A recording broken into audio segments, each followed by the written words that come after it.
The coronavirus is spreading around the world, and some countries are taking drastic steps to try to stop its path.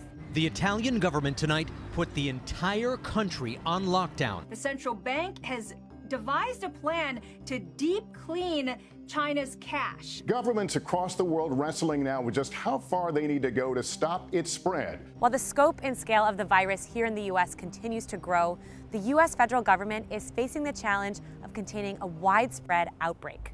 The burden for getting us prepared, for protecting us, falls on the federal government. That's why we have it. The World Health Organization has reported more than 160,000 cases of the novel coronavirus, responsible for the disease called COVID-19, globally as of March 16th. If you look at the curves of outbreaks, they go big peaks and they come down. What we need to do is flatten that down. The impact of the coronavirus is rippling through the global economy and world stock markets, prompting policymakers like the Federal Reserve to enact emergency measures not seen since the financial crisis. We saw a risk to the outlook for the economy and chose to act. In China, more than 80,000 cases of the virus have been reported since mid-January. The Chinese government put measures in place, like mandatory regional quarantines for tens of millions of people, to try to stop it from spreading further. The U.S. government has declared a national emergency and imposed mandatory quarantines for the first time in decades, as more than 4,000 people have been exposed to the virus. We haven't had a real federally sponsored quarantine in more than 50 years, so we are in unprecedented territory. So what can the U.S. government do to contain an outbreak, and what lessons has it learned from past pandemics?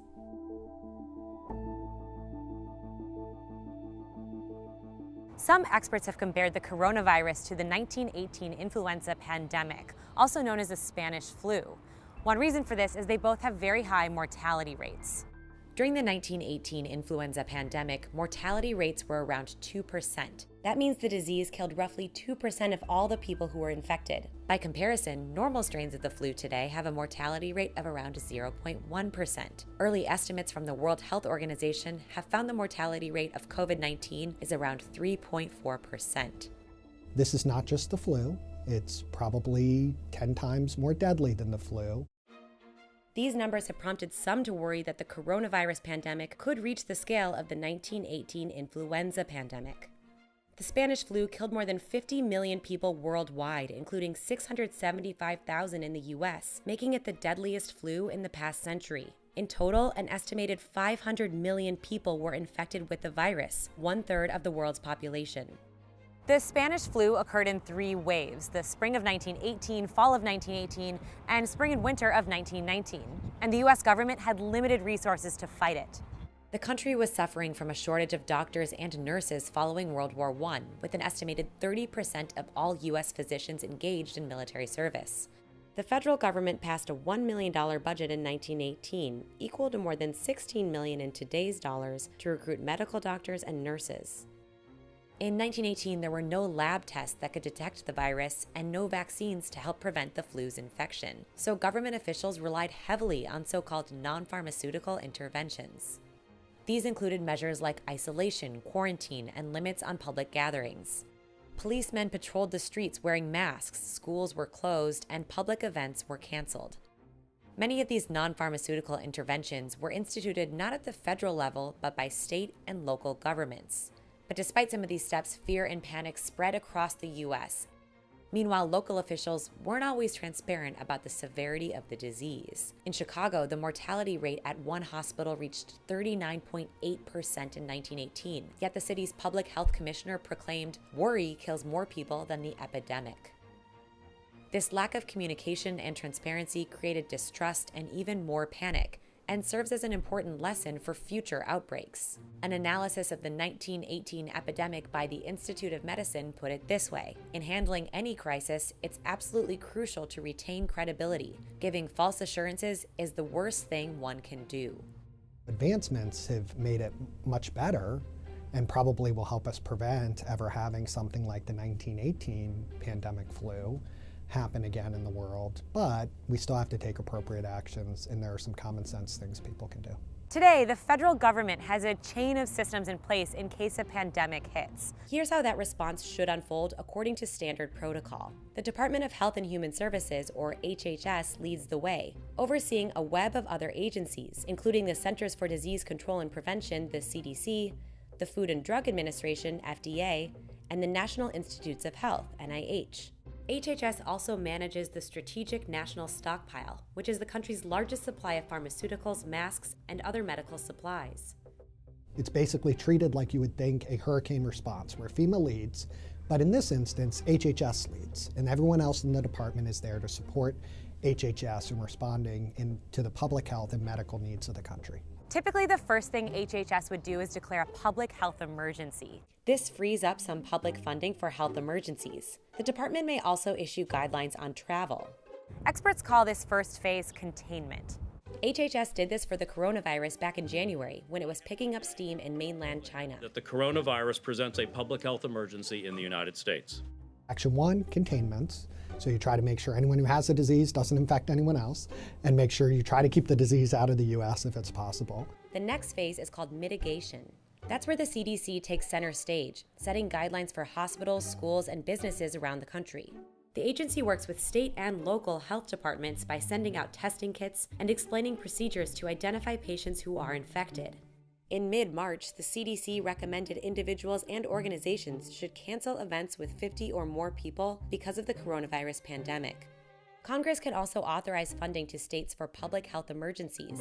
Ultimately, the state and local folks are the front line, and they've gotten funding over the years from the federal government, more than $600 million a year, to help prepare them in the event that this type of thing happens. State and local officials must decide whether to carry out the most extreme step when it comes to fighting an epidemic, imposing a quarantine. The federal government has the authority to impose quarantines as part of the Constitution, but this mainly extends to people entering at U.S. borders or traveling between states. Ultimately, the decisions about things like quarantines and school closings, business closings, that's going to be a state and local decision, not a decision made in Washington. So we can look at recent epidemics like smallpox, SARS, or Ebola to get a glimpse at the different responses from the federal government today. First, think of the smallpox outbreak in the 1950s and 60s. Warning, these images showing the toll of the disease are graphic. It killed 300 million people in the 20th century alone. The last time the US government issued a federally sponsored quarantine was to help contain smallpox. The quarantines were used as part of a broader global effort to fight the disease. Mass vaccination campaigns were crucial to the fight, and ultimately, the World Health Organization declared smallpox eradicated in 1980. We did it with smallpox through vaccines. We just blanketed the world with vaccines until we got every single case. Then there was SARS in the early 2000s. The disease spread quickly throughout Asia and infected more than 8,000 people, with a mortality rate of 9.6%. The Chinese government issued a large-scale quarantine to try to contain the virus, but it didn't exactly work. In China during the SARS epidemic, when the government announced a quarantine area, 250,000 people fled. Well, that doesn't help the epidemic. Instead, what did work to contain SARS was a combination of travel warnings, detailed reporting of new cases, and close collaboration between labs and scientists around the world. Most recently, there was the Ebola epidemic from 2014 to 2016. The virus that started in Africa highlighted the need for U.S. government officials to work with international partners to fight the disease at the source. More than 2,000 CDC staff were deployed to Guinea, Liberia, and Sierra Leone during the epidemic. President Barack Obama appointed Ron Klain to oversee the government's Ebola response in 2014. In fighting Ebola, we had 11 federal agencies involved in a major way, 17 involved in some ways. That included all of our agencies on the international side, defense, state, USAID, fighting the disease overseas, and it included a lot of efforts on the domestic side. The U.S. government's response to the coronavirus pandemic has been controversial. Some have criticized the Trump administration for being slow to respond and failing to communicate the steps it's taking to contain the outbreak.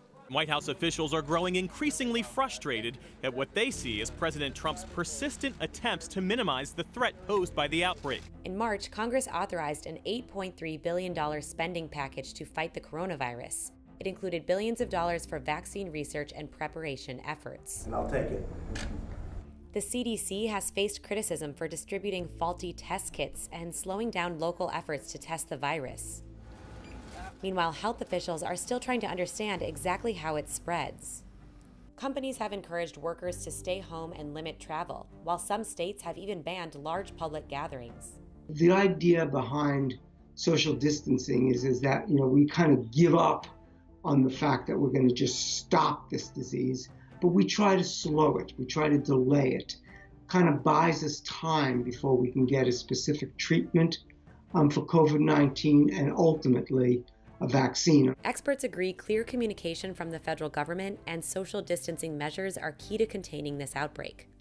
To help prevent the spread of COVID-19, the CDC recommends taking common sense measures like washing your hands often, avoiding touching your eyes, nose, or mouth, staying home when you're sick, and covering your cough or sneeze. What are my ethical and social responsibilities to my family, to my neighbors, to my community, to my nation?